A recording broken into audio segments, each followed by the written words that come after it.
We're in the devil's house, the lion's den, pit full of snakes, trapped in the whirlwind.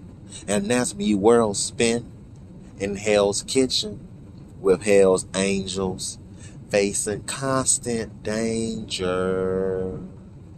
Let's talk about the devil and the devil's seed.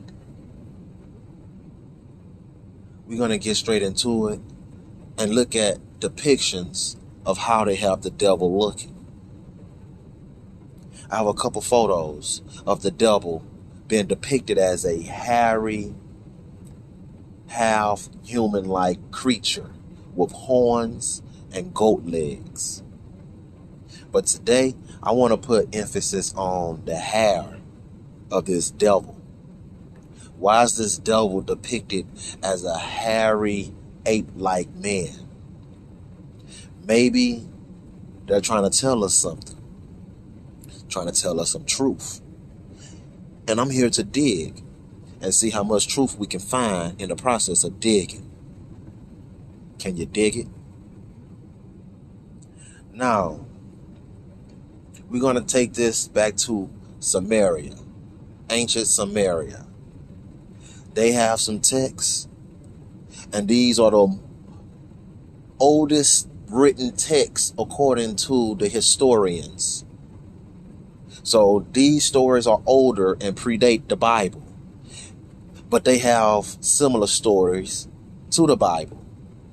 So the question is, did the Bible get the stories from Samaria? It talks about the flood. It talks about the creation of man and the gods. But we're going to see what man got created in these epic tales from Samaria. Let's take a dive into it.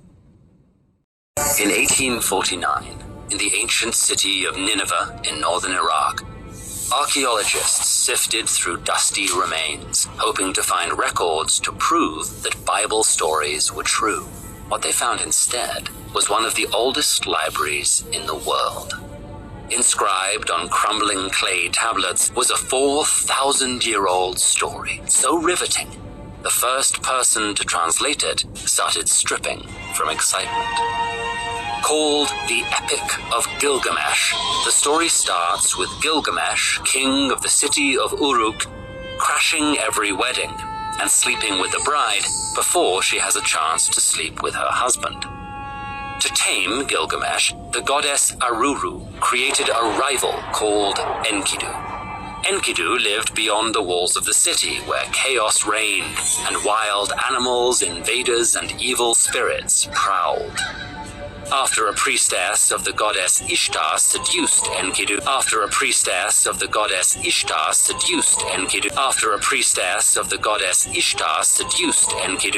the wild animals beyond the wall rejected him, and he ventured into the city. Gilgamesh is the main character, but for the sake of this video, we're going to focus on Enkidu and the description of Enkidu and how Enkidu looks. When you take a look at Enkidu, Enkidu is the first representation of what we have of the so-called representation of the devil today. They have the identical look, the hairy body, the goat legs, the horns. So, if Enkidu is the first representation of the devil, and we go off the epic tale of Gilgamesh, Enkidu was subdued by a woman. And we can call that woman Eve. And if Enkidu had offspring or a seed with that woman, we would call that the serpent seed. And now, when we read the Sumerian text, creation stories, the flood, they all line up biblically. So, what really happened in the Garden of Eden is the question. Was that apple, or was that forbidden fruit really an apple?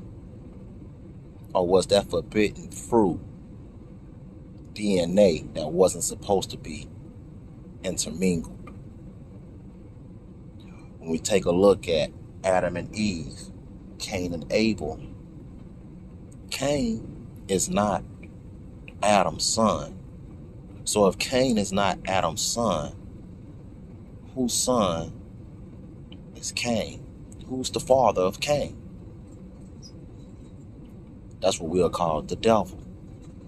So in Genesis, that ultimate sin was mixing of DNA. Eve mixing her seed with the serpent seed, and they are producing hairy children. And these hairy children have a name today. We call them the wild men of Europe. In the Bible, they call them satyr. I might not be pronouncing it right, but here it goes, satyr. Or, in the case of Sumerian text, the wild man is Enkidu, the beast of the field. The beast of the field, aka the devil's seed, are these hairy beings. According to text, history, and literature, pictures, similarities, all line up to the same individuals. The devil's seed are these hairy beings, these ape-like men that we call human or mankind. But they are not children of the gods. They was made to defy the children of the gods and be against the children of the gods. So who are these hairy men against today in modern time that we call Planet of the Apes? Because it is a planet full of ape-like men, human and mankind, but not man that's made in the image of God. Servants in some way, shape, and form. According to this story, for many thousands of years, Enki continually cloned and created new proto-humans who would grow up to become miners. However, these beings were sterile. They could not reproduce. During the period in which they grew into adults, these first humans were placed in an area where they could be contained and not leave. Sitchin believed it was only when they grew up to be useful enough to the Anunnaki that they were transported to the mining area in Africa. However, I would like to fully acknowledge that there's some discrepancy in this idea, because the story of Enki and Ninmah specifically says, Ninmah took clay from the top of the Abzu in her hand, and she fashioned from it first a man who could not bend his outstretched weak hands. The use of the location Abzu here suggests that the creation of humanity actually took place in Africa. The creation of humanity actually took place in Africa. The creation of humanity actually took place in Africa. The Psalter map is one of the best surviving examples of a medieval mappamundi. It is an illustrated map of the world, drawn on animal skin and bound into a tiny book of prayers. This is the world through the eyes of the 13th century Christian church, where the earth is a round disc, split into the three landmasses of Asia, Europe, and Africa. Beyond the biblical, a striking feature of the Psalter map is found in Africa, where 14 humanoid figures are seen on its outer edge. These monstrous races symbolize the medieval anxiety of unknown lands. The Psalter map does show us the world. The creation of humanity actually took place in Africa, which also aligns significantly better with the mitochondrial Eve discovery that we looked at earlier. Perhaps then it's just the other way around, and that after fashioning these servants, they were found useful to the Anunnaki in other ways than mining, and they were transported to Mesopotamia to help work in and maintain Eridu, or other locations nearby. Either way, it's believed that the location where these slaves worked in Mesopotamia was a place called E-Din, which is the root word for the biblical Garden of Eden. There's a few ideas about this translation though. Today, most modern scholars translate the Sumerian term Eden as steppe or plain, suggesting it refers to a large field, I guess. Sitchin, on the other hand, translated Eden to mean home or abode of the righteous ones. At any rate, it's what happened in this location where things get intense. A dispute was growing betwixt the gods. You see, Enlil is often described as the oppressor of humanity, a bit of a patriarchal overlord who commanded the slaves. Enlil is said not to really care about humanity. He just wants to mine gold, destroy humanity, and return home. The tablets even say that he orchestrates a massive flood to wipe out humanity, a subject we'll get to shortly. Enki, on the other hand, is described as humanity's champion.